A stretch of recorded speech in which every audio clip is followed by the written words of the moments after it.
香港已經禁止進口、推廣、製造、售賣或為商業目的而管有另類吸煙產品，不過亦未禁止私人管有或者使用。最近太空油毒品嘅出現，令電子煙危害問題再次浮現，亦加劇佢嘅健康風險。太空油毒品嘅主要成分依托米酯原本係用於手術麻醉嘅註冊藥物，但不法分子將依托米酯混入果味煙油，製成電子煙煙彈，違法出售。太空油毒品會令吸食者上癮、失憶、抽搐、昏迷，甚至死亡。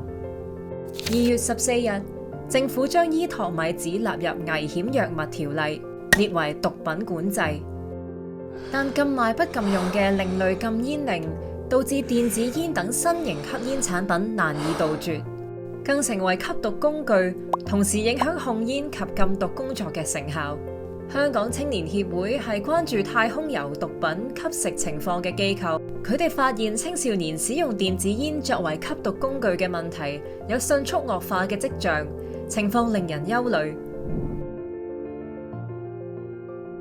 電子煙呢個設計係比較精美，亦都會有唔同嘅果味咧去吸引呢個年輕人，咁會讓到青少年咧會認為即係電子煙咧係一個較為時尚同埋回味感係會比較重嘅，勾起咗年輕人咧嘅好奇心而去想去嘗試，咁亦都同時間會讓到佢哋咧會輕視呢一個嘅太空油嘅問題嘅，同埋一啲潛在嘅風險。咁一部分青年咧就會認為咧，即係以呢個電子煙去吸食毒品咧會較為隱蔽性啦，同埋會較為安全嘅。佢哋會認為其實唔容易係俾人去辨識，其實佢哋係吸食緊毒品，還是係吸食緊電子煙嘅。因為呢一個嘅電子煙嘅特性咧，其實係會讓到佢哋係會肆無忌憚咧喺街頭度咧會去以電子煙去吸食毒品。因為近期我哋去支援嘅青少年嘅個案咧，最細嘅年紀係11歲。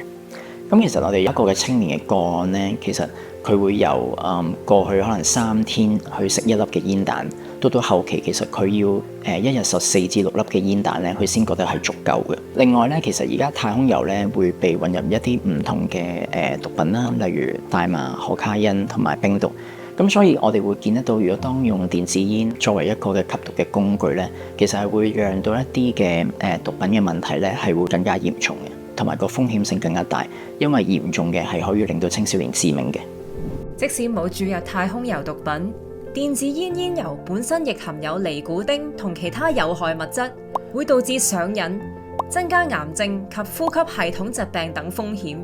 例如致命肺病，對使用者尤其青少年身心健康構成威脅。為咗消除以電子煙本身同埋作為吸毒工具嘅風險，政府需盡快修補原有禁令嘅缺口，全面禁止為任何目的管有另類煙。